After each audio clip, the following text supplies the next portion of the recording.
নবম দশম শ্রেণীর 13.2 10 নম্বর।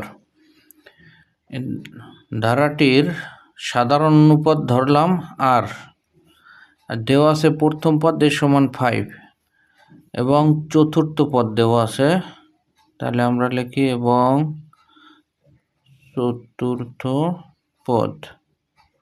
তাহলে চতুর্থ পদের সূত্র লিখি আমরা আগে, a r⁴ - 1। চতুর্থ পদ হইলে n-তম পদের সূত্র n-1, তাই চতুর্থ পদ হিসেবে তাই 4 - 1। আর এই চতুর্থ পদের মান প্রশ্নে দেওয়া আছে 135। তাহলে এখানে আমরা এর মানটা বসাই দিতে পারি। তাই এ সমান আছে 5, এর মান 5 বসাইলাম। আর আর এর পাওয়ার 4 গুণে 1 গেলে থাকে 3, অর্থাৎ r³। তাহলে 135। এখানে r³ সমান 135-এর আমরা এই 5 এখানে গুণ আছে এ পাশে এলে ভাগ হয়। তাহলে r³ সমান ভাগ দিলে 5 × 27 135।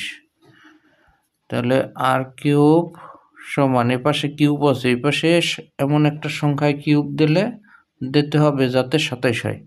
তাহলে আমরা জানি 3-র পাওয়ার কিউব দিলে 27 হয়। 3 × 3 = 9, 3 × 9 = 27।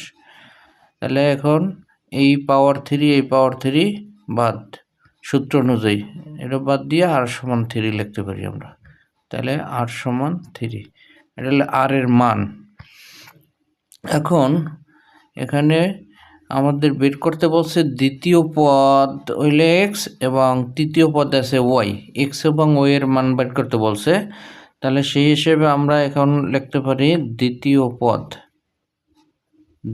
পদ প্রশ্নে আছে হইলে x, আর আমরা দ্বিতীয় পদের সূত্র জানি a r⁴ 2 - 1, তা অর্থাৎ 2 - 1 দ্বিতীয় পদ হিসেবে 2 বসছে। এখন আমরা এর মান বসাই 5, আর এর মান এইমাত্র পাইলাম 3, 2 গুণে 1 গেলে থাকে 1। তাহলে এখানে 3-এর 3ই থাকে, 3 পাওয়ার 1 মানে 3, 3 × 5 = 15 হইলে x এর মান। তাহলে এভাবে তৃতীয় পদ আছে y এর মান বের করতে হবে। তৃতীয় পদের সূত্র অনুযায়ী একইভাবে লিখি আমরা, তৃতীয় পদে লিখি 3 - 1। তাহলে এর মান আছে 5, আর এর মান 3, আর 3 তে গুণে 1 গেলে থাকবে 2। তাহলে 5 × এখানে 3 × 3 = 9, তা 3 কত 9 5 নং 45। তাই ও এর মান হয়েছে 45। তাই আমরা এখন লিখি x এর মান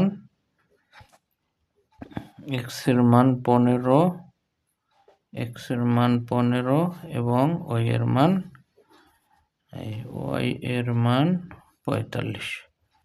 অ্যান্সার।